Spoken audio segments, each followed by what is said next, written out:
I want to start the second part of today. Actually, it's the first plenary session. So, is everybody in? Where is your plus one? Are you seated? You're a good class, really. Yes. Congratulate yourselves on that. So, welcome back, everybody.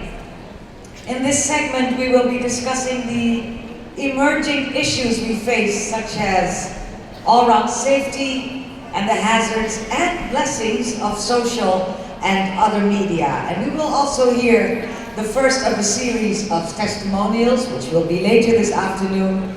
And those are stories, personal stories, and personal experience in the field of violence against women, sharing knowledge that concerns all of us, as I'm sure you remember Kamla mentioned this morning, no, not this morning, earlier this afternoon. I have a jet lag, I'm sure you do too.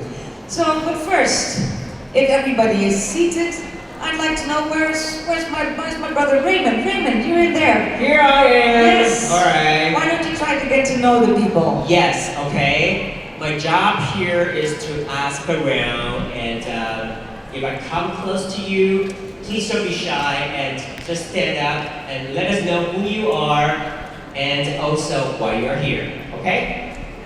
I would like to start by asking this lady. I hope I'm not interrupting you. You seem to finding something from your back. Yes.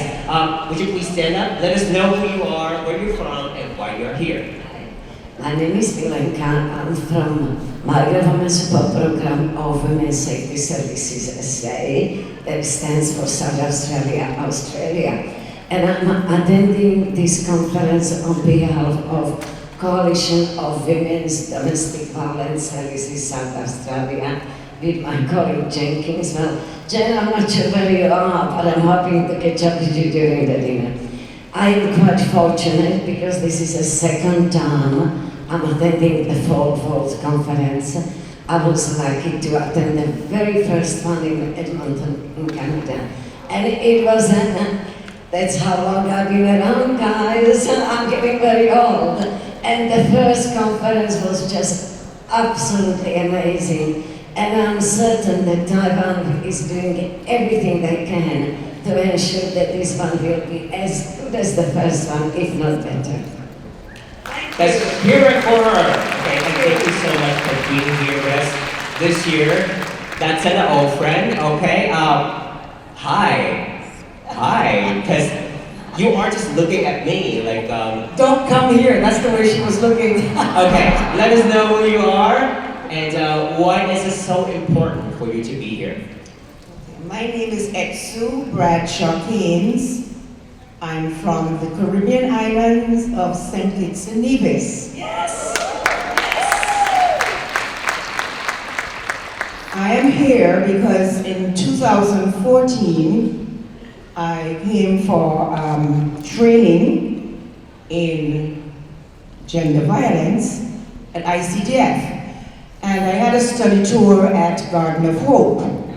So I went back to St. Kitts and spoke to my family, and to make a long story short, we have taken our family home and we have turned it into a shelter.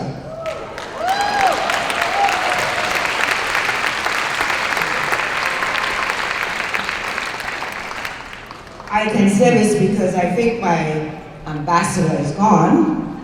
She was sitting here earlier. Is the ambassador still in the house? No. No? She's gone. Gone. But I'm saying that because I need your help to get my government out of silly season. Election is coming up. But I need to remind them, sorry, that the social issues still exist, and we need to get an MOU signed right away so that we can open our doors to serve the women who are out there enslaved in domestic violence. Very well said, and thank you so much for what you've done. Thank you. All right, we have one more. Would you please stand up and introduce yourself a little bit to our audience here? Yes, I'm Linda Wong from Hong Kong. There was quite a shout out, and I guess you also know that Linda will be the keynote speaker for this session. Ladies and gentlemen, let's welcome Linda Wong. Yes. The woman representing the Association Concerning Sexual Violence Against Women in Hong Kong. She has worked in the women's field for more than 2 decades and has rich experience in advocacy work in issues facing women. Human rights in Hong Kong from a gender perspective. Linda Wong. Woo!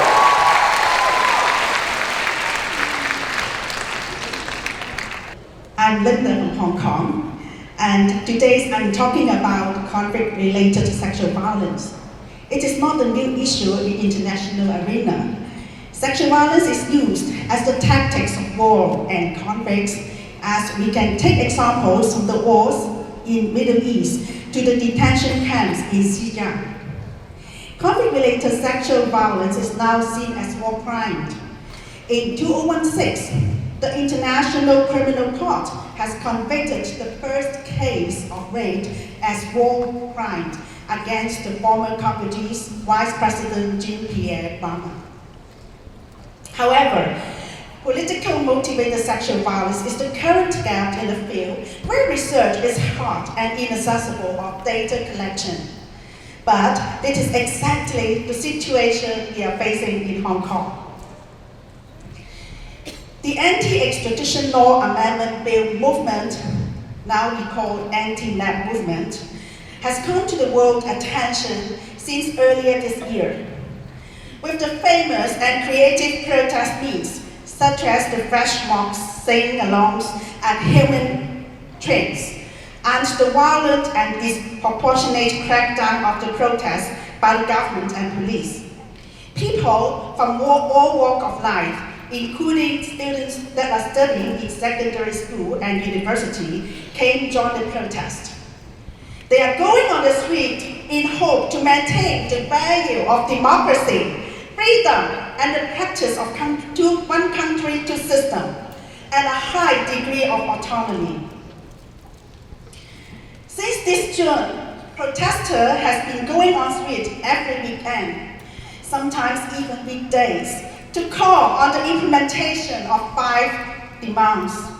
These include full withdrawal of the extradition bill, a commission of inquiry into alleged police brutality, retracting the classification of protesters as rioters, amnesty for arrested protesters, and do universal suffrage, meaning for both the Legislative Council and the Chief Executive.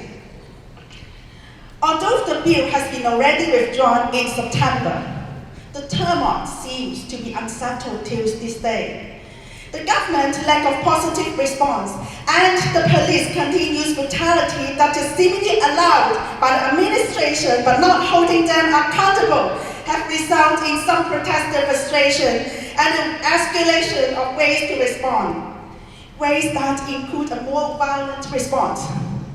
Such police brutality has harshly damaged the trust between the citizens and the institutions. We have seen in many footages that riot police and plainclothes officers are using excessive force against protesters, hitting them with baton and spraying them with pepper spray even after the protesters have been subdued.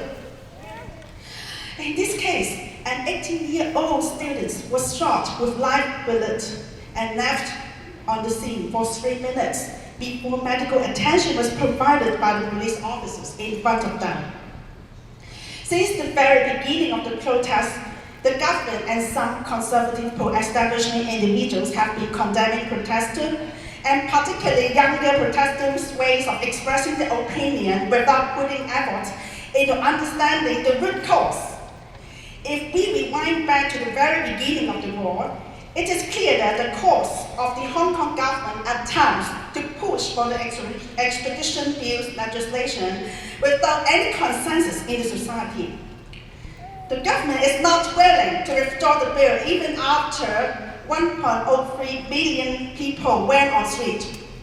which is almost 1/7 of the city's population.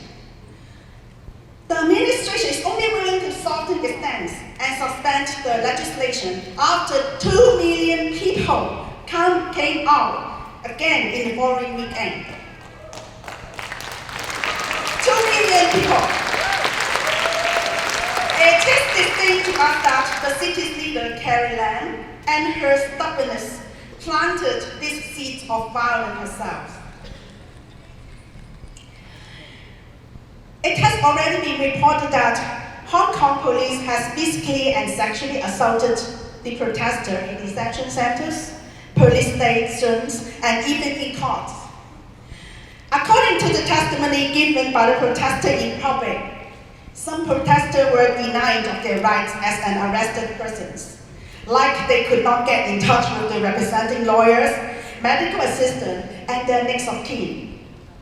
Earlier last month, a university student has also come out publicly and said she was not the only one who was subjected to sexual violence at the detention facility that is remotely located in Hong Kong. This is a valid example as politically motivated sexual violence.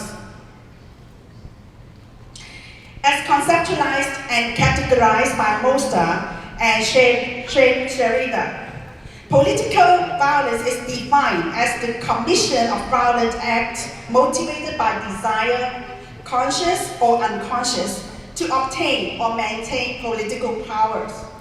This is manifested in the use of various forms of sexual violence. Maxine Tayros has investigated into the Egypt case of political motivated sexual violence during the Arab Spring in 2011. In her findings, political motivated sexual violence is often takes place at the same time with the other forms of violence in order to impose or consolidate power and eliminate the opposition and silence them. Tackling political motivated sexual violence has its distinct difficulties, and the hardship is particularly reflected on victim survivors that are looking to seek law enforcement from the police or a legal authority or the government, as these parties are arguably complicit themselves. Hence, an external authority is essential to investigate, for example, an international organization or international law bodies.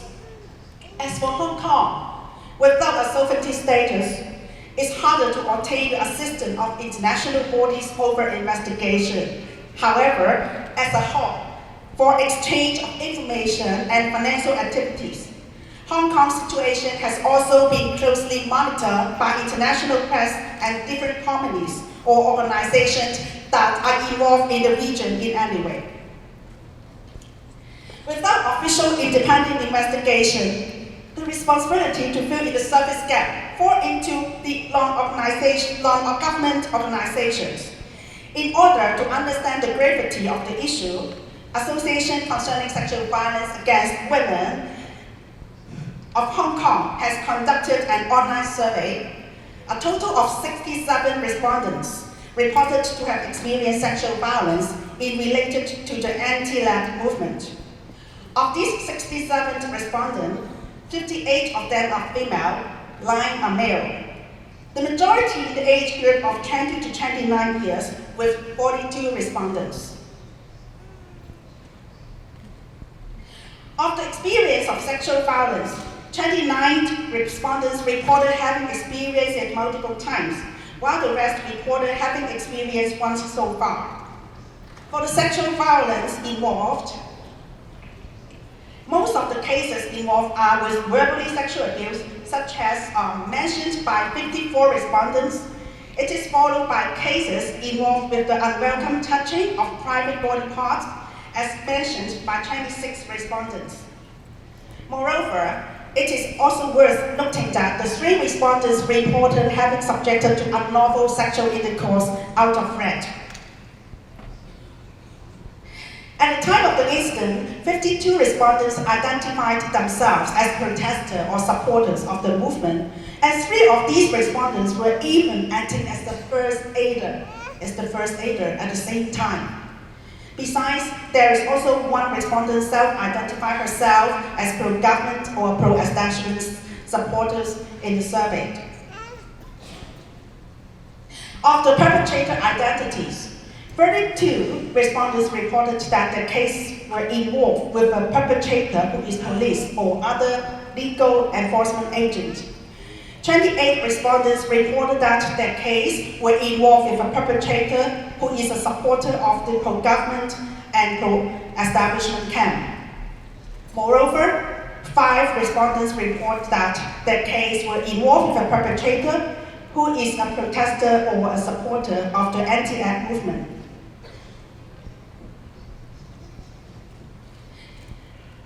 Most respondents reported that the case was taking place on the street, as reported by 36 respondents.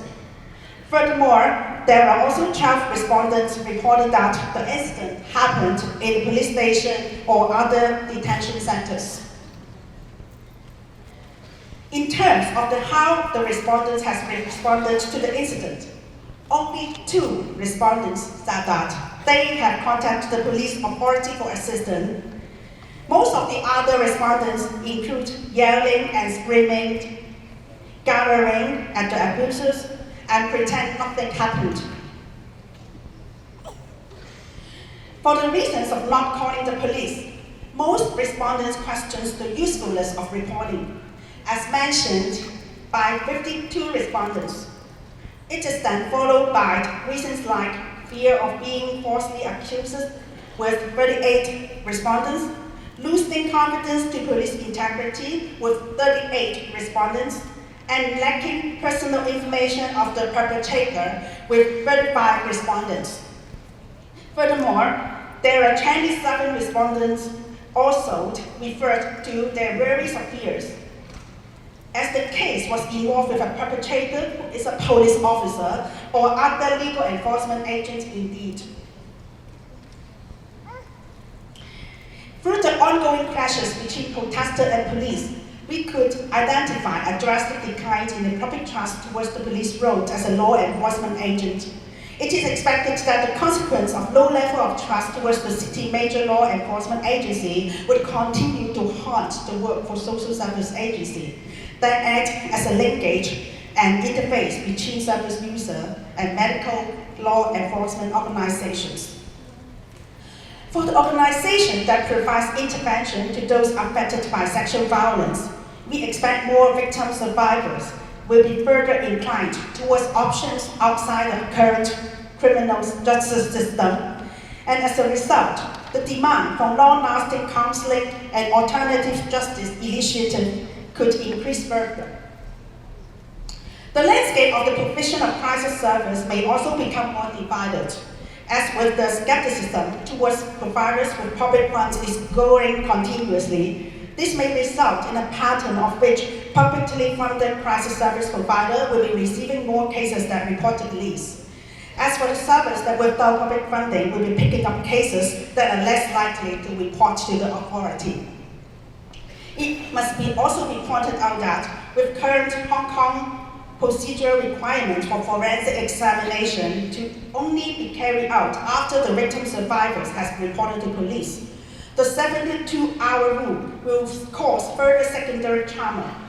The intensifying distrust between the public and the police will also cause a breakdown into the ongoing efforts in establishing more one-stop crisis centers in public hospitals that incorporate medical, counseling, and reporting service.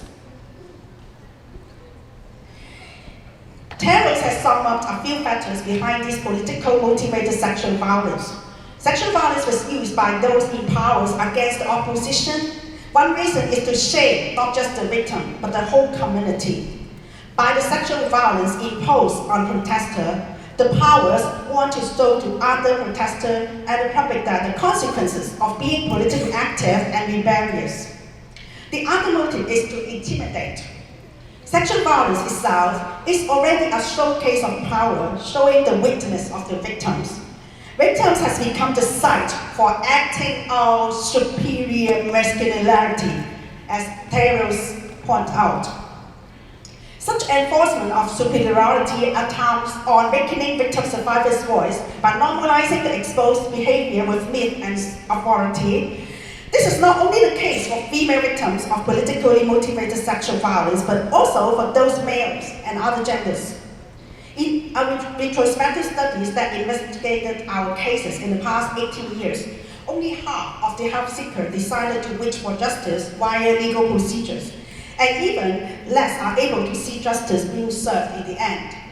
And for this protest, we can see the institutional problem that undermines the trust, chance, and willingness for protesters to seek justice within formal legal channels. The Hong Kong police has been denying the accusations and discrediting the victims by pointing out that they are only accusing behind the mask, and they did not make a formal complaint via the existing channel. This is exactly why the protests in Hong Kong are demanding for an independent investigative committee for the protests and all the turmoil. Without any independent committee, what remains will be the rotten systems of communism, where public authority hardly holds their fellow officers accountable for the wrongdoing. It is more than ever that we need more studies on political motivated sexual violence.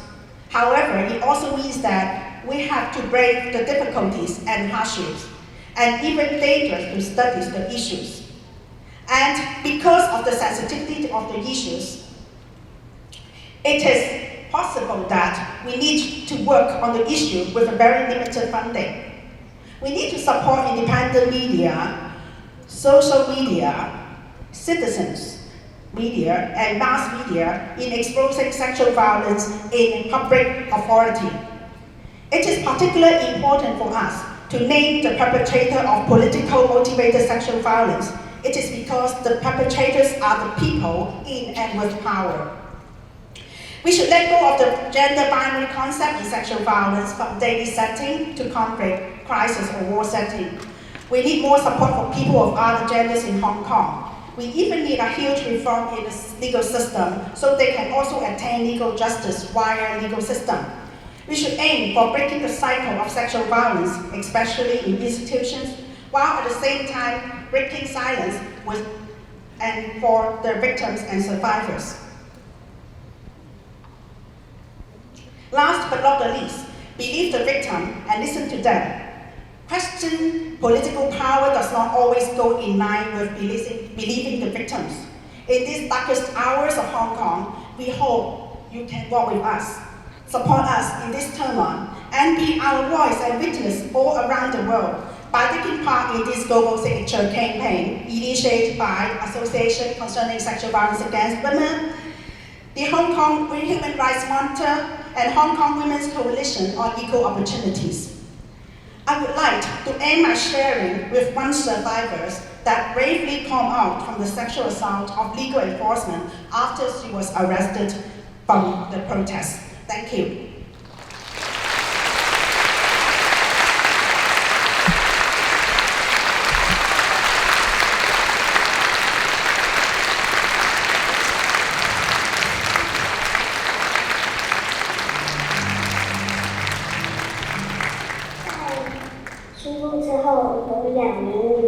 带我到一个没有遮掩的拘留室，拘留室上面都是墙壁，剩下一面是由铁栏组成的门闭上着走廊，在那里男警、女警都可以随便进出，只要从旁边经过，就能看到手伸的过程。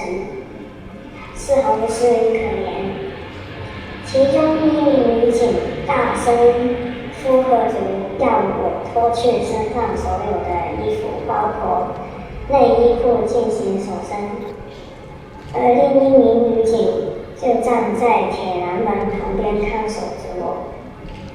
我有问他们为什么要脱衣手伸，那个女警就理直气壮地回答我说：“这里是法庭，要守的严谨一点。”他们仗着我不懂法律和正确的程序，就对我为所欲为，以侮辱我、剥夺我的人权为乐。他们没有尊重过我。更过分的是，那个女警把我的衣服数完一遍后，没有立刻还给我，而是要我做蹲下起立的动作3次。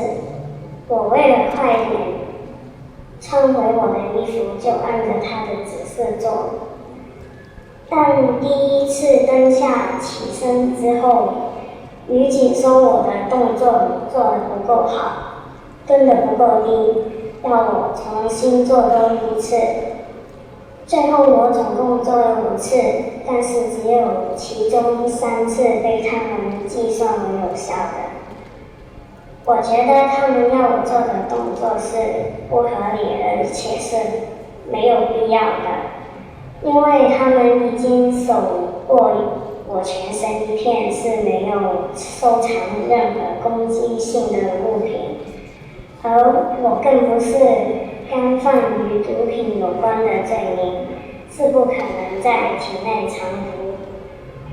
在整个搜身过程中，女警不断情绪失控地骂我蟑螂，不但令我感到被侮辱，更感觉到没被他们当作人看待。而且我从来没有收到过任何搜身同意书，也没有签过类似的文件。事后我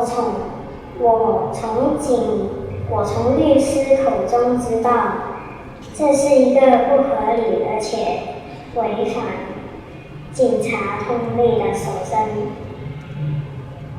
我会选择站出来，是因为之前看到吕小姐的指控，再加上以我所知还有不少示威者受到警察的性暴力，令我明白到这些事绝不是个别例子，是整场运动中警报的冰山一角，还有更多的受害者还没有发生。所以为了停止警察的懒暴，请台湾和海外的朋友一起促请香港政府成立独立调查委员会。我是一名在反送中运动中被拘捕的示威者，在拘捕之后，有2名女警带我到一个没有遮掩的拘留室。拘留室上面都是墙壁，剩下一面是由铁栏组成的门闭上着走廊，在那里。We can stop the video. This is a repeat. Thank you very much. It's rewinding. Thank you. A round of applause for this young woman, first of all, for telling her story. Linda, it touches me when I hear these stories, and I know many of the people here hear these stories every day. I don't, so it kind of chokes me up. And I know that your work, there's a long way to go. So I want to know from you, what can we here do to help you on your mission? So you can do a lot. Please rewind this PowerPoint. Yes, we want you to support our global signature campaign because this is very important to ask for the United Nations to help and also to set up an independent investigation committee in Hong Kong. And together, because this is a solidarity conference, right? And this is to protesters too. We say that we too, this is protesters too. And our women, our young girls, they come out and they're arrested. Right? They sacrifice their life and then they want freedom, they want democracy. So we want, in solidarity, you support us to say 3 times, stand with Hong Kong, end sexual violence. Can we all stand up and then support Hong Kong people? Please. Thank you, 1, 2, 3. Stand with Hong Kong and sexual violence. Stand with Hong Kong And sexual violence. Stand with Hong Kong and sexual violence. Stand with Hong Kong and sexual violence. Thank you. Thank you very much, Linda. Very moving indeed. Thank you. And thank you all. And give your support to this cause. As I walk back on stage, I would like to remind the speakers for tomorrow that we are expecting their presentations no later than this evening. So please email your presentations no later than this evening if you are one of the plenary speakers tomorrow. Moving forward. Now here's a beautiful story from Taiwan. A lawyer represents an LGBT pioneer in pursuing the right to get married. They win their case in 2017, after which the Grand Justices give Taiwan 2 years to set up and finalize the legislation. It's completed in May of this year, after which our lawyer, the one that we are talking about, and her partner registered for marriage at the same office that denied them 5 years ago. Now, is that a beautiful story? Yes. Yes, it is. And I'm only telling part of it. The real story comes from Xu Xiaowen, also known as Victoria Xu. Go, Victoria, yes!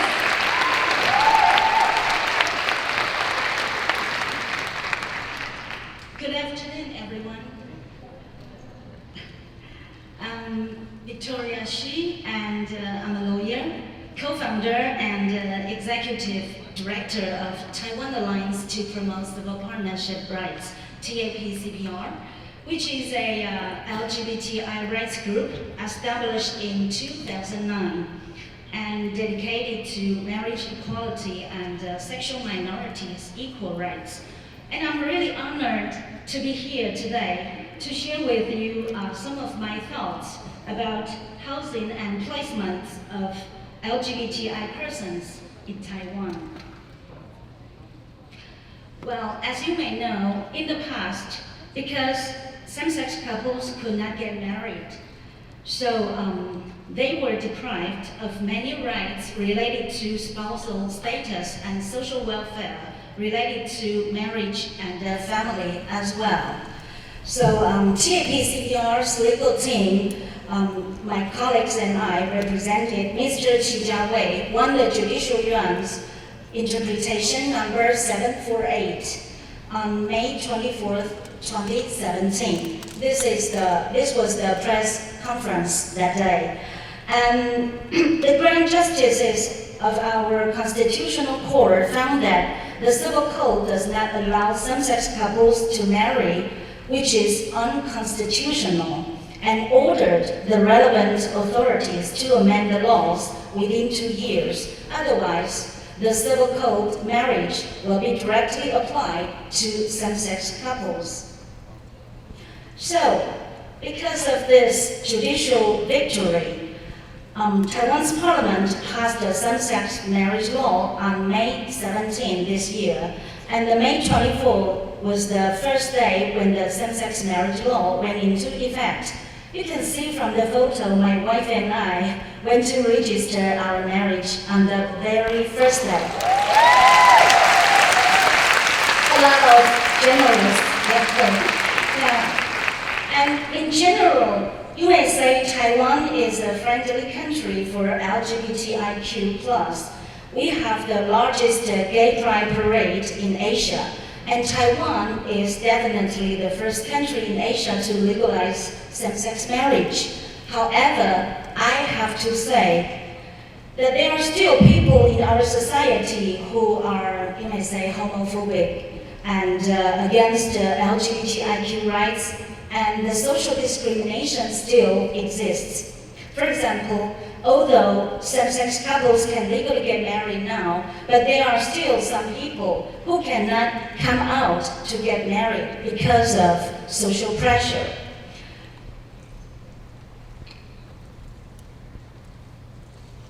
So, in regard of how to, eliminate the discrimination based on sex, gender identity, sexual orientation, and sex characteristics, in recent years, there are some positive reform related to housing policy. For instance, in 2007, the Parliament amended the HIV Infection Control and Patient Rights Protection Act. Its paragraph 1 of Article 4 states clearly that the dignity and the legal rights of the infected shall be protected and respected. There shall be no discrimination, no denial of education, medical care, employment, nursing home, housing, or any other unfair treatment. And the Housing Act enacted in 2012, which defined housing is a fundamental human right and required to reserve 30% of social housing for the most disadvantaged groups, including people living with HIV and domestic violence victims, especially for women. So before the passage of the same-sex marriage law, with the initiative of TAPCPR and the efforts of the City Council, Ms. Gao Minling, Kaohsiung, this city, has become the first city in Taiwan to introduce an innovative measure of same-sex partner registration in 2015. And Taipei, as a capital, followed up and was the second city to open same-sex partnership registration measure. The same-sex couples registration is not equal to the marriage or spouse. At that time, the same-sex marriage has not yet legalized, but we want to, promote substantively the rights for same-sex couples.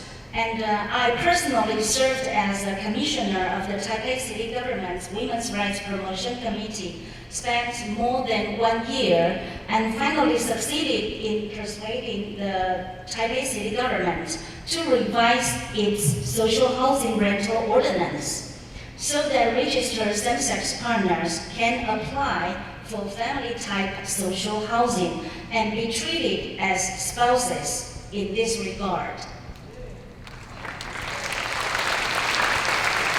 According to relevant laws and regulations, the government is obliged to provide shelters to, women suffered from domestic violence and runaways or children and youth who are not suitable for upbringing in family settings, and which means including the LGBTIQ populations, because these people are frequently, facing the family rejection, social violence, and hate crimes. But as we are aware, the shelter placement policy is not sensitive to LGBTI issues so far. And actually, we don't have official data regarding the LGBTIQ persons' needs or their general situation in related to shelter placements. Take trans as an example. The existing shelters are designed as gender binary. So, for instance, whether trans women should be allowed to reside in female shelter becomes a complicated issue, as shelters in Taiwan are usually separated by male and female. So in order to solve the problem of shelter placements for LGBTIQ persons, scholars have provided 2 solutions that we can consider. The number 1 solution, shelters should not review application merely based on biological sex, namely, the limitation of femaleness when applying for shelters should be lowered in order to guarantee the rights of trans women. And in a ruling of the U.S. Department of Housing and Urban Development in 2016, shelters that receive federal funding are required to provide placements and services in accordance with an individual's gender identity. But what if the residents feel uncomfortable to live with the trans women? To deal with concerns of other residents, the National Gay and Lesbian Task Force Policy Institute and National Coalition for the Homeless from the US have published a handbook which provides guidance to relevant shelters. So here are some tips. The shelter can deal with this problem in the same way that it deals with a situation where a resident is reluctant to live near a person with different religion. And also the shelter should provide trainings to the resident, including what transgender means and what it is like to be transgender, what it feels like to be disrespected, just like homeless, and which draws parallels to the residents' experiences, as well as how to treat transgender people with respect. About residents' concern over trans women, the staff should ask the resident individually about why she feels unsafe. This conversation usually covers the fact that there are no men in the shelter, and that the shelter welcomes all types of women who are not safe on the street. Also, the staff should tell the concerned residents that the shelter has strict rules about inappropriate behavior like assault, and to enforce the rule all the time to safeguard the safety.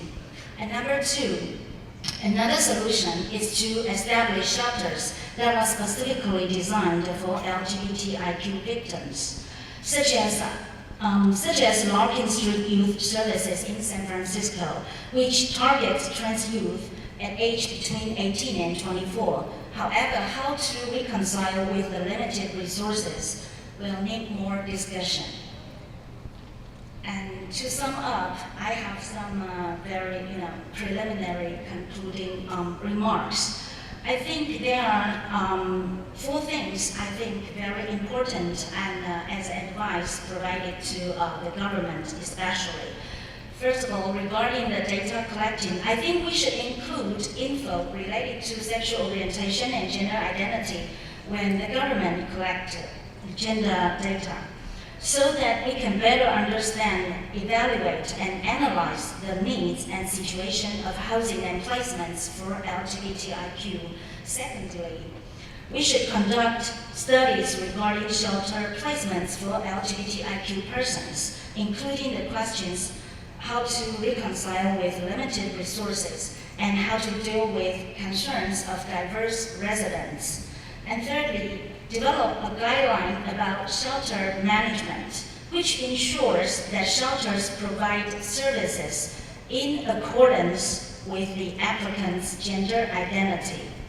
And the last one, I think we should provide appropriate training to the staff of the shelters, as well as the residents of shelters, and incorporate LGBTIQ-friendly index into evaluation of those organizations. And this is my presentation today. If you have any questions, you're welcome to contact us. Thank you. Thank you very much, Victoria, for your bravery and for your great story. We have a small set change here. In the meantime, I just want to know how you're doing. Are you feeling okay? Are you feeling what we are doing here today? I'm not hearing you. No, I'm not hearing you. Yes, that's good. So it's time for me to introduce a small panel here on stage, because as you know, in this segment we are talking about the emerging issues that maybe 20, 30 years ago we weren't talking about, but nowadays we are. So please welcome on stage Karuna Nain. She is the Global Safety Policy Manager of Facebook. Chang Wei-Xuan, she is CEO of the Womanly Media Group, and last but not least, Naoko Maruyama, Regional Coordinator, East and Southeast Asia, Migrants and Refugees Section, Vatican Department for Promoting Integral Human Development. Ladies, good afternoon. Here are your chairs coming. Give them a round of applause, please.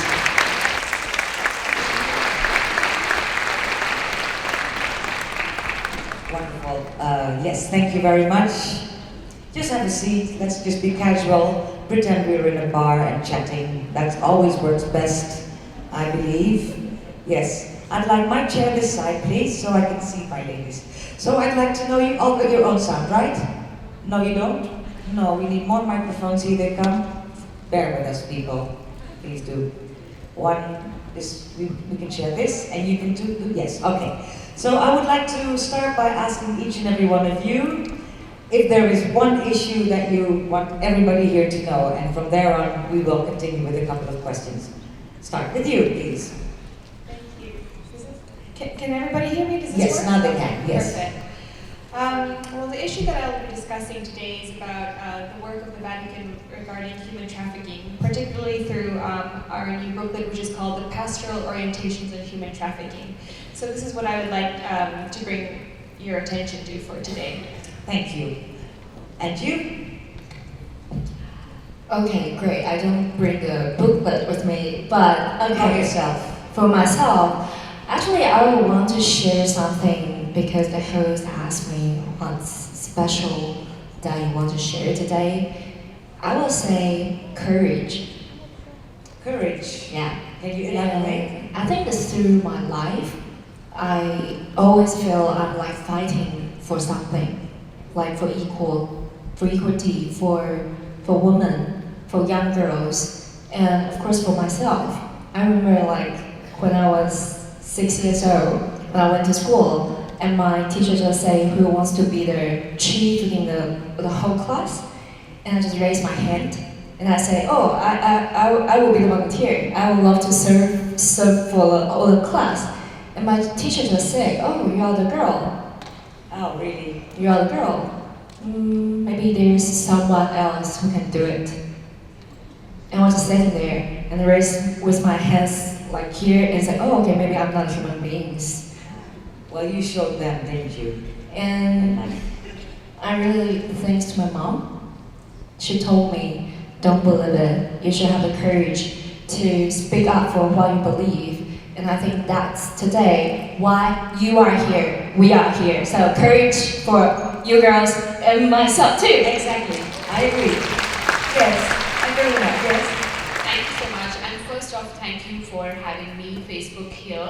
I feel a little intimidated because I always think of everyone who's on the other side as my teachers, and we've learned a lot from you all over the years at Facebook. We know, we have a huge responsibility to play to provide a safe platform for people to come and connect and share and talk about all of these really important issues. And many of you have guided us over the years. I see some familiar faces in the crowd. I see the team at the National Network to End Domestic Violence, EdPac Taiwan, a lot of you who've taught us what we could be doing more to make sure that the internet is a safe space for women to have these important conversations. Thank you. So this is exactly the question I wanted to ask you, because Facebook and Twitter and other social media have been instrumental in, for example, the Me Too movement, which was a great thing. I mean, I think the world changed a bit by that. But they are also, like you just mentioned, they are also platforms where women are abused in the most awful way. So, what is it that Facebook is doing against that? So a few things, one of the things that we heard loud and clear from partners since many years was how important platforms like ours were for people to have these conversations. We needed to be doing more to make sure that people were safe to have these conversations. So generally speaking, we take a 5-point approach to making sure Facebook is a safe place. First, we start with partnerships. Because you all are the people who have your ear to the ground, tell us what's going on, what more we should be doing.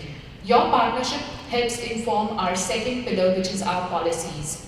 So we have community standards on Facebook that very clearly define what people can and cannot do on our platform. And you can report content to us for violating our policies around bullying, harassment. We have very strong policies around things like non-consensually shared intimate images, what some people call revenge porn. We hate the term. So you can always report this content to us.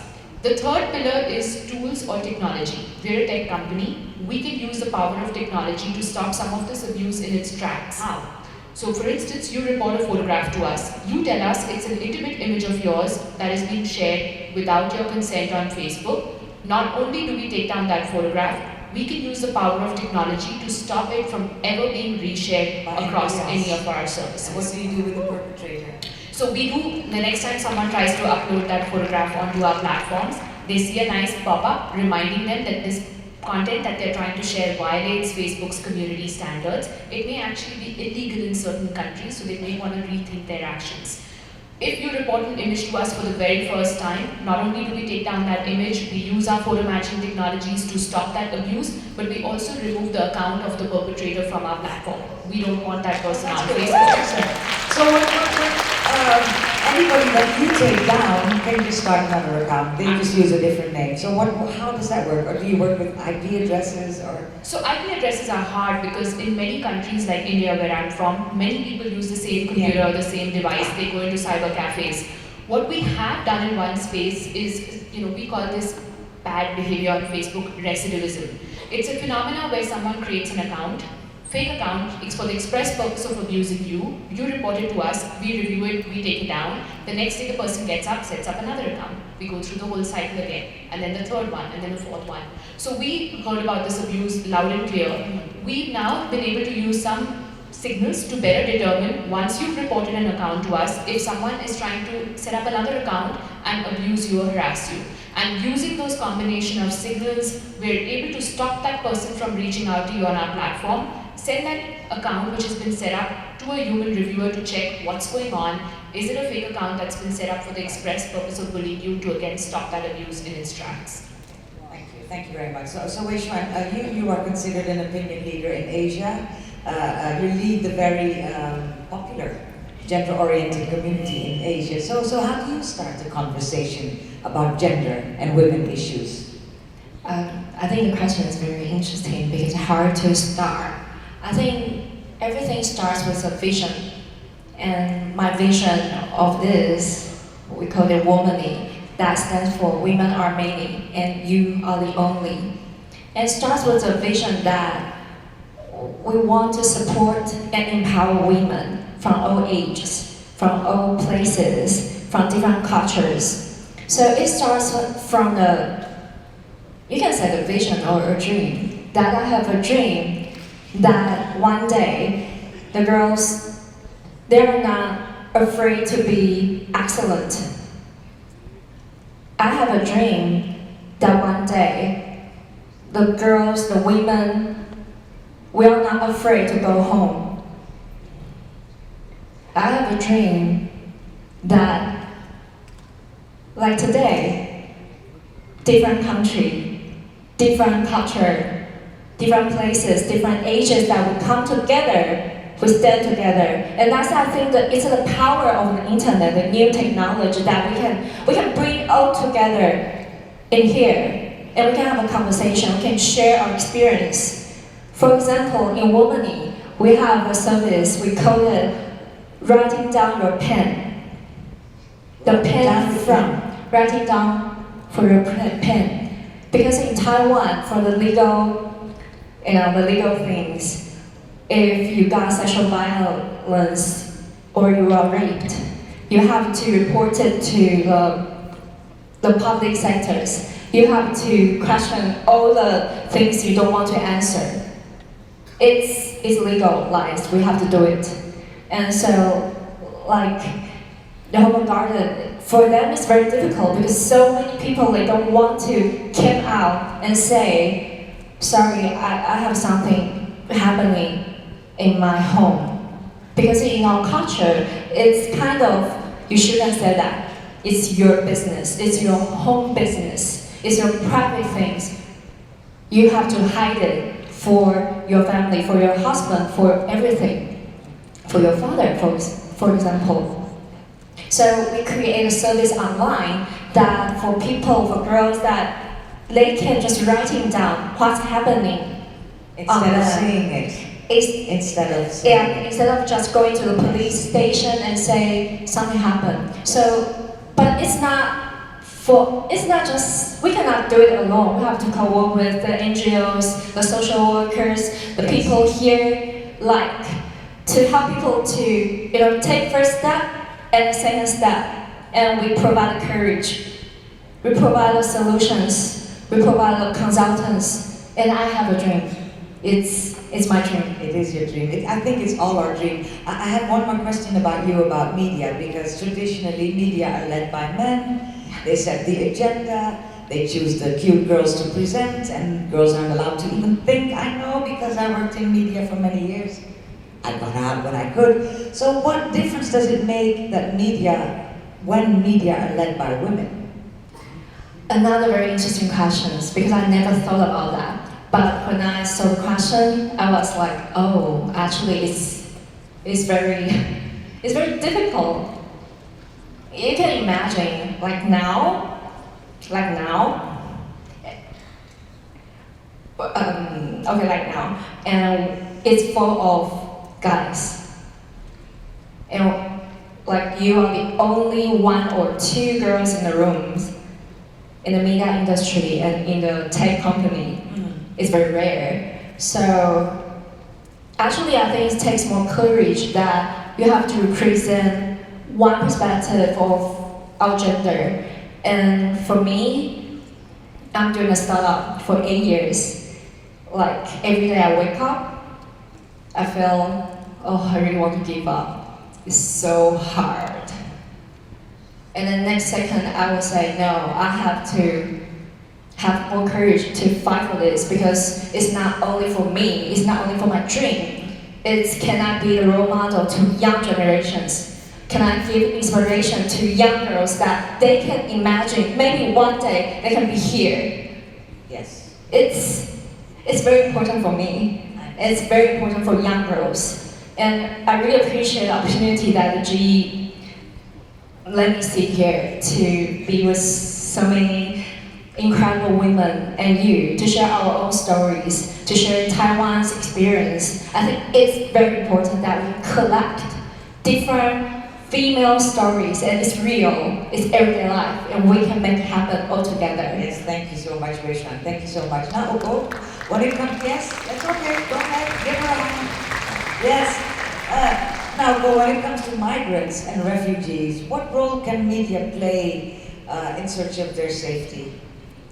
So I think that what's really important for the migrants and refugees section is that one of our biggest visions is to have migration seen sort of as a natural and positive phenomenon in humanity. You know, migration has existed for thousands of years. It continues to exist now, and it will continue to exist for X amount of years. Humankind was made to migrate. Exactly. Yes. Exactly. You know. You've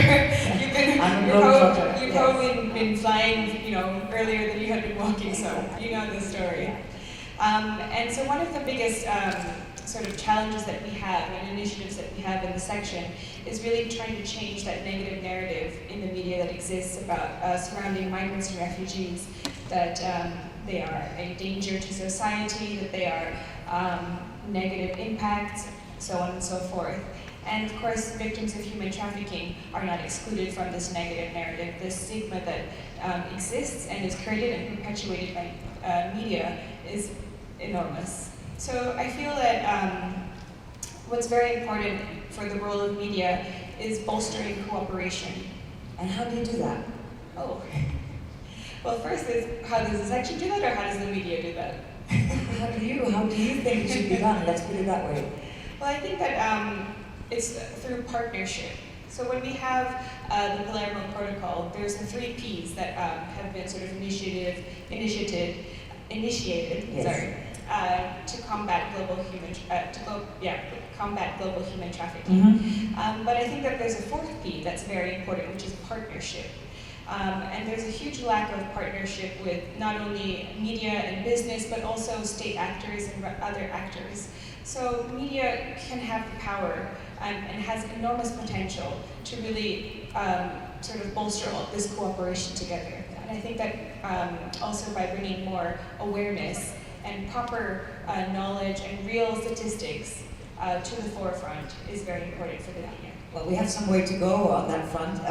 As you say, migrants and refugees are very vulnerable. What would be your main concerns? So the main concerns there for migrants and refugees, I've actually written it down because I wanted to be a little bit prepared. It's a 12-page story. No, joke. It's 12,000 words, so we'll be here for a while. So I think the highlights. the highlights, yes, of course. Don't worry. The first is, of course, that we need to focus on reliable information. Like I said, through the media, through our partners, through ourselves, through our communities. The second, I think, is providing protection for human trafficking survivors, particularly through reintegration into society. The third is prosecution. There really needs to be a special and intense sort of prosecution for those that are engaged in people smuggling and human trafficking. And the fourth, I think this is very important, is to prevent people really from resorting to services of smugglers, because a lot of migrants and refugees become vulnerable to human trafficking because of the irregular routes that they seek. Yes. So I think that what's very important with this, in terms of preventing people from resorting to these irregular modes of migration, is really to uphold the right to remain in your country. And to ensure, by doing this, you ensure that people have access to basic goods and to integral human development. And the section does this through addressing and responding through using 4 action verbs, which is to welcome, to protect, to promote, and to integrate. And this is the way that we frame our work and also encourage our partners to frame their work. Thank you. So this whole conference is about impact and solidarity, and I'd like to start with the 3 of you. How can you be of service to each other, do you think? What could, or people like you, it doesn't have to be you specifically, but how can groups like yourself be of service to each other? I think it really takes a village. I mean, Sorry, can everyone hear me now? Yeah. So I think it really takes a village. Each and every one of us has a role to play to change these conversations. We have our job as a tech company to make sure that we have clear policies, we have easy to understand tools and technology, but then we also need to work with partners to make sure we are amplifying the right stories, celebrating the heroes, giving people resources when they need them, and then we also have to work with multinational organizations to make sure that there are regimes and there are ways for us to get the bad guys and get them off not just our platforms, but behind bars. You said it. So I think we all have to work together to change the world that we're in. Thank you. Rachel. Oh, it's a very difficult question actually, because we are from different places, different countries, different organizations with different but the world is mission. getting smaller and smaller. Yeah. That's why we're here. Yeah. So actually, I would say one word: connected. But we have to connect in with our strength, and we have to know our vision, our goal. What can it brings us together to sit here today? That brings us together. That's the key. That's the key factors that we can help each other. We can share our experience. We can make the stories be heard. We can make our voice loud. We can speak up for ourselves. I think that's the most important thing, is just speak up. What's your story, your experience, and then we can make magic happen. Yes, we can. And that is the difference between now and 20 years ago, that we all know now that we share the same stories. We used to think we were the only ones, and now we know that all over the world the stories are the same. Last word for you now, Hugo. What do you think we should be doing, to help each other along, to support each other? Thank you. It's always difficult to be the last one because they have such great ideas. Yes, I agree. I mean, of course I agree. Even, for example, with the use of Facebook, a lot of migrant ministries, pastoral workers use Facebook in order to help rescue victims, in order to communicate with their families, so on and so forth. So the idea of collaboration and cooperation amongst each other and through different actors is inevitable, and it's completely necessary. We are not islands, we're not isolated, and we need to cooperate. And I think it's really amazing to see that, through this sort of shared idea of love of oneself and love of one another, we can really help each other. And I'm really excited to collaborate further, and I hope that we can all find more platforms and more means to collaborate. Yes, like Auntie Kabla said earlier, love. So thank you very much, Naoko, Weishwan, and Karuna. Thank you so very much for joining this conversation. And the rest of your work.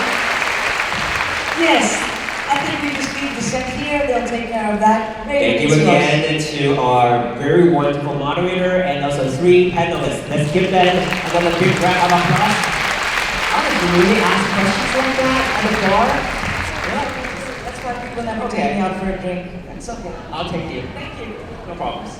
Okay, ladies and gentlemen, and now for the first testimony of the 4th WCWS, we're going to invite Cyril Guzman Josue. She's from the Philippines. She's a single mother, and she decided to work abroad to make more money to give her daughter better education. She came to Taiwan in August in 2016. However, things didn't really go as she thought, and she came into some problems with her job, and she ended up at a shelter. Ladies and gentlemen, to share her life story with us, I give you Cyril Guzman Josue. Let's welcome her. Honestly, I'm a little bit nervous.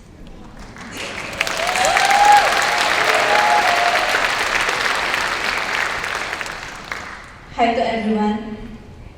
I'm sorry, I was sweat. It's a pleasure to be here in front of you today. I come from the Philippines and I'm 30 years old. I am a single mother for 4 years old daughter, my loving daughter.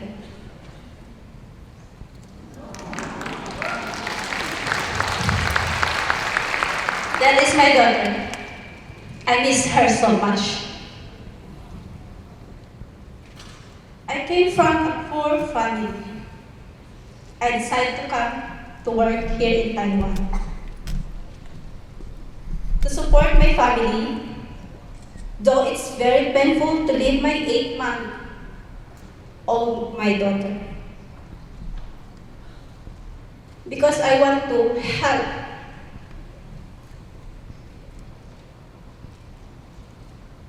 Especially my daughter's future. I choose Taiwan for I know this country is very hospitable.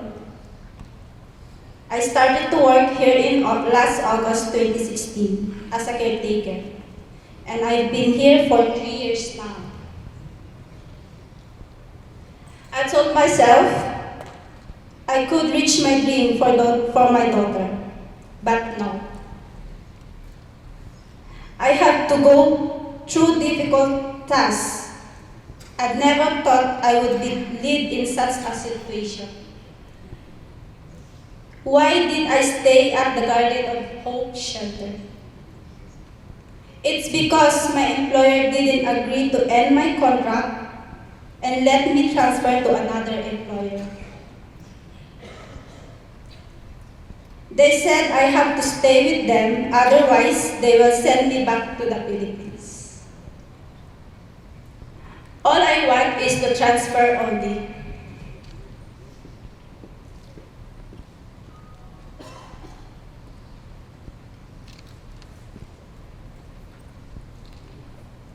I've never done, so the CLA took me to stay at the Garden of Hope shelter. I was never expecting the shelter life before. I thought it must be uncomfortable. But in fact, it's not. The staff care each of us, being responsible for our cases. At times, I'm so depressed. Also my shelter friends, but the staff are always ready to comfort us, especially when my ear was infected. That was me.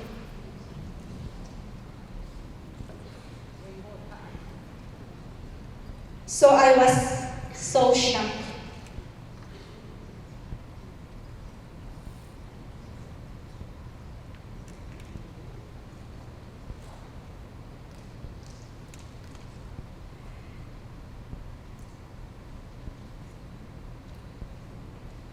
With that, the workers are the ones to process everything until I recover.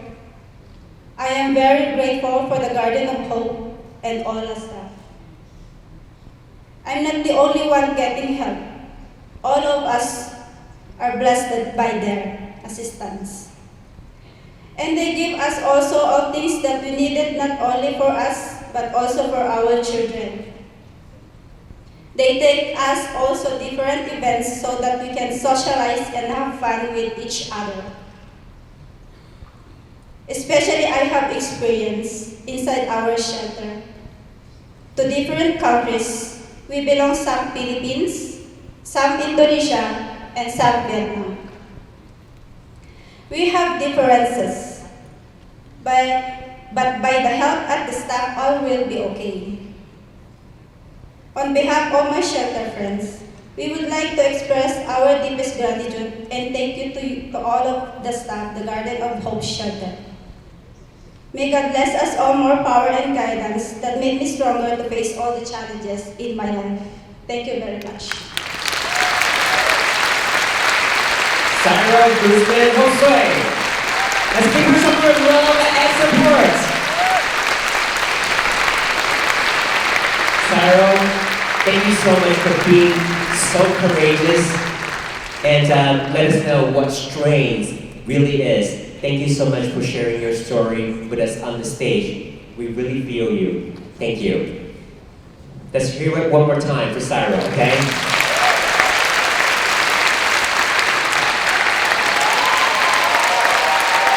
We have our love and support. All right, people, before I let you go, I just want to show you a helplines project that we are doing right now. We want to collect information of national helplines. Can we show the map first? 我们有没有那个 helpline 的地图？我们先秀出来给大家看好吗？ Yeah, I want to show the map to our audience here. We want to collect information of national helplines and to build a worldwide women's safety web. And for that, we need your help and also support. So if you have any information about national helplines that you want to share with us, just go to the booths outside, GNWS booths outside, it's BO2, or just directly email to info@gnws.org, okay? And all right, it's about time for us to wrap up Plenary 1, and I would like to take this opportunity to thank our 2 keynote speakers, our moderator, our 3 panelists, and also, of course, Sarah for sharing with us her story. Let's hear it one more time. Let's give them another big round of applause. Yes.